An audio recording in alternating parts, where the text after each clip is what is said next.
How do I start this video? Gotham Knights is a bad game.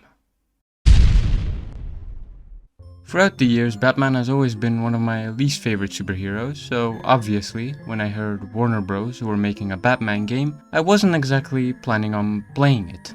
But once I saw the reviews, I just couldn't help myself. I thought it would be a goofy, buggy mess, so bad it's good type game, and oh boy, I was very wrong. Before I lose my mind ranting about this game, I just want to say I haven't played any of the other Batman games, and I'm not familiar with the Batman lore per se, so I won't be comparing Gotham Knights to the Arkham games, and I won't be diving deep into the story because that's just not something I'm very knowledgeable about. I'll just mention here at the beginning that the story seems fine. Some cinematics were pretty good, especially the opening fight between Batman and Ra's al Ghul, but that's not what I'm here to talk about. I'm here to talk about the atrocious gameplay and game design of Gotham Knights, and why I think it's disgusting that this game has a mostly positive review score on Steam. To start off, I'll be dividing this video into 3 chapters: movement, combat, and environmental design. Alright, let's dive into the movement of Gotham Knights. So I'll just say it right off the bat, the movement in this game is atrocious, and it's probably the main reason I hate this game. So why is it atrocious? Well, for a start, it's annoyingly slow and janky. When moving on the ground, it will take your character way too long to simply just turn around and move in a different direction. Your character will also get easily stuck on walls, objects, or just anything in general. I don't know how they manage this or what they can do to fix it, but it turns this game into an annoying slugfest and makes it so much worse to play. For example here, I'm playing as Robin. I'm waiting for the enemy to get close enough so I can stealthily take him out without the other guard noticing me. Now in a perfect world, where this game is actually good, I'm able to execute this and continue the mission. But we all know we don't live in a perfect world. We live in a world of pain and suffering. So Robin gets stuck on the wall and I am unable to move and execute my plan as the enemy spots me and alerts the other guards. We truly do live in a society. And if by any chance you were wondering about the air movement or the bat cycle, well, then don't worry, because those ones are even worse. Let's start off with the bat cycle since it's not as bad as the air movement. My problem with the bat cycle isn't really with the bike itself. Honestly, the bike is extremely bland and boring, but my problem with it comes from the god-awful optimization of the game, which makes the bike feel horrible to drive. You can call the bat cycle whenever you are near a road. Once you hop on, you will experience what I like to call the AAA $60 game experience.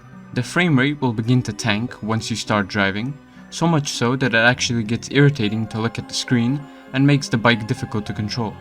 Now, the grappling on the other hand, well, that's even worse. Aside from the fact that it feels janky and uninspired, it absolutely destroys the frame rate of the game. And I don't know about you, but I don't usually like playing a game that runs on 15 FPS. But that's just me, I guess, since it seems to have positive reviews on Steam. People seem to like it for some reason. Oh yeah, there's also the Bat Glider and Fast Travel. And when you think about it, why even have the Bat Glider in the game when you unlock Fast Travel at the exact same time? Not to mention the fact that the Bat Glider is painfully uninteresting and just tugs down the frame rate of the game even more. And when you add up all of these flaws, it just makes traversing Gotham City a janky and tedious low frame rate mess. And finally, before I move on, I want to quickly mention a few things that don't really fit into any of the categories I've made for this video. The investigation sections of the game are quite fun and could have been a great feature, but it just feels like they got swept to the sidelines and forgotten. They never really get fleshed out and stay very simple and boring. The AR, which you use to scan objects and find hidden clues, is very well implemented and I really like it. It even gets used in combat, which I really like. It gets constant use throughout the game and is one of the better features this game has to offer. And I know I said I wouldn't talk about the story, but I want to quickly mention that the story is well written and I like the idea of every mission cutscene being different depending on which character you're using. Alright, now let's move on to the combat. Now it's debatable whether the combat in Gotham Knights is worse than the movement, but personally I'd just call them both terrible. The combat in this game can be fun at times, the same way cock and ball torture can be fun, but at some point you just have to admit that you're a masochist and you like torturing yourself. At the most basic level, the combat is divided into light attacks and heavy attacks. Light attacks feel absolutely useless most of the time, and you're better off just spamming heavy attacks, especially when fighting a single target. You can also grab enemies when they're low on health or stunned. This will give you the option to either perform a grab attack, which does a lot of damage and is very well animated, throw them, which does exactly what you'd expect, and to interrogate them. Interrogating an enemy will give you useful information that'll help you uncover premeditated crimes or just progress the story. The main addition to the combat, which differentiates this game from the rest, are the momentum abilities. These abilities are only usable once you fill the momentum bar. Every character has different momentum abilities which allow them to string together their own individual combos. Oh yeah, and we also have ranged attacks, which are performed by pressing Q for a single target projectile, and holding Q for multiple highly inaccurate projectiles that can hit multiple targets. And finally, we have the stealth and aerial system.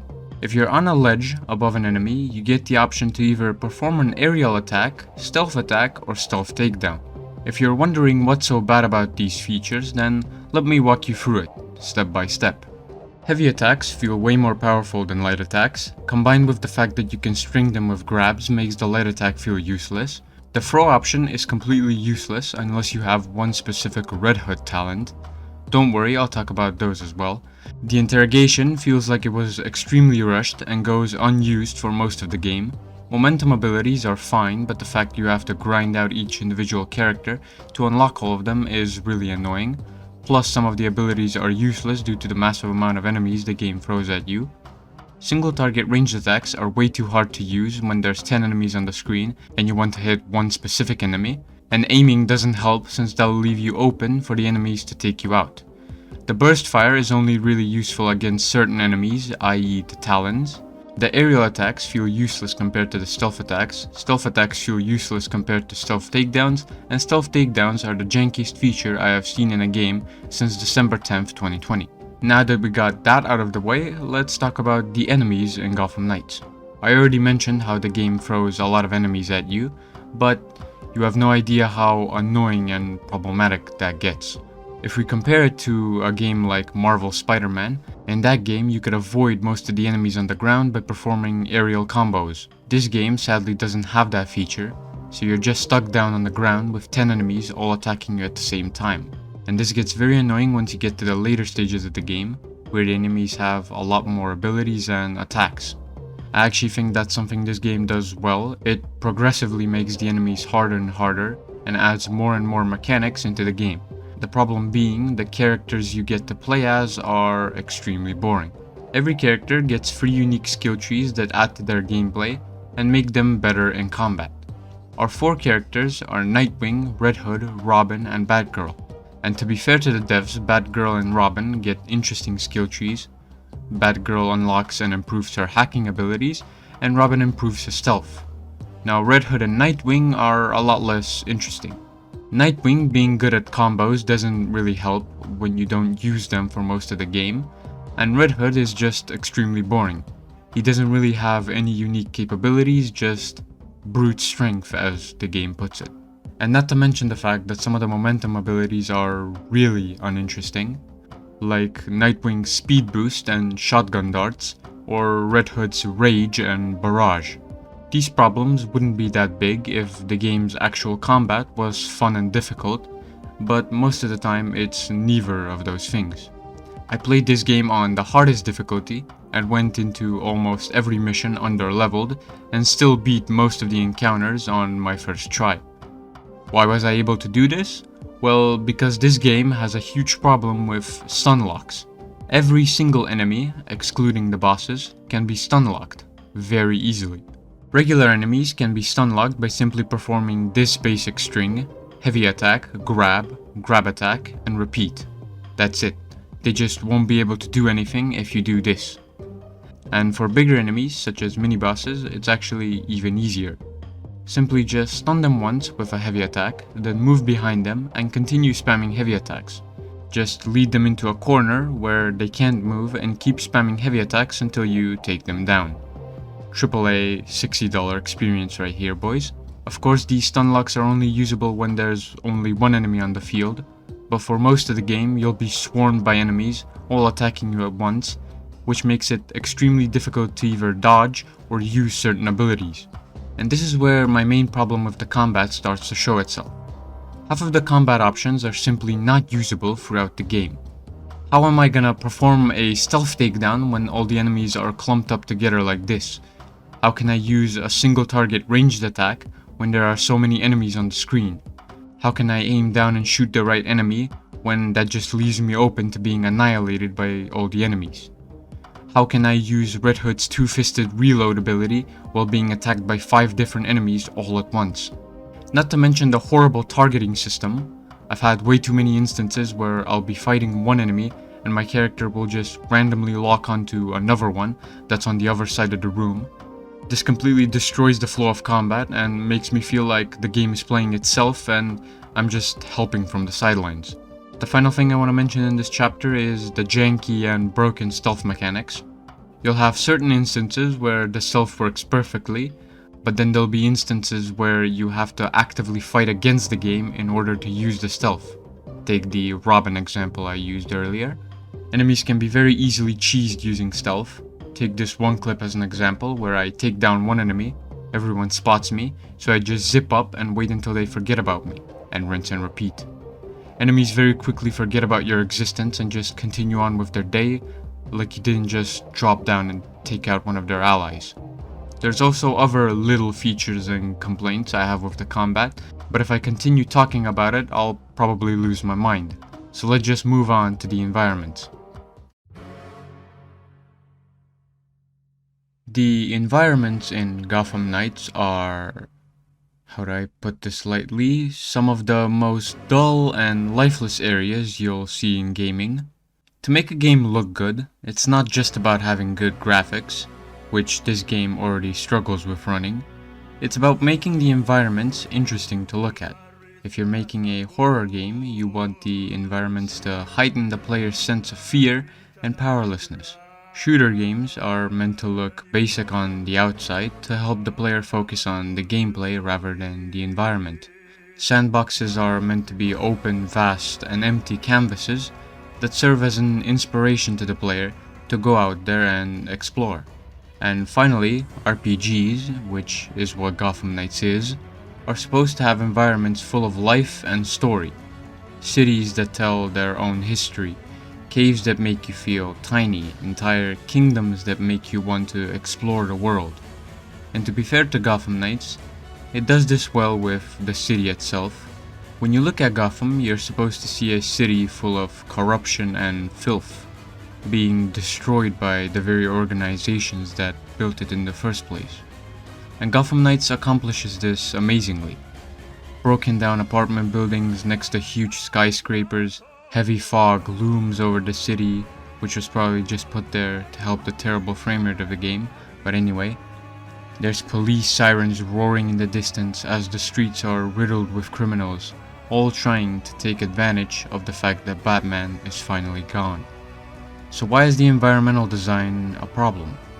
Well, when you're not patrolling the dark and foggy streets of Gotham, you're most likely stuck in a dark, boring, and empty cave, or a dark, boring, and empty lab, or maybe even sometimes a dark, boring, and empty tomb.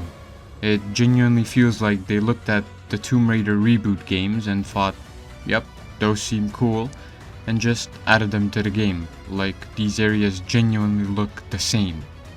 The difference being that in Tomb Raider, the caves were filled with collectibles that explain the backstory of an ancient culture, outfits, weaponry, and ritual chambers.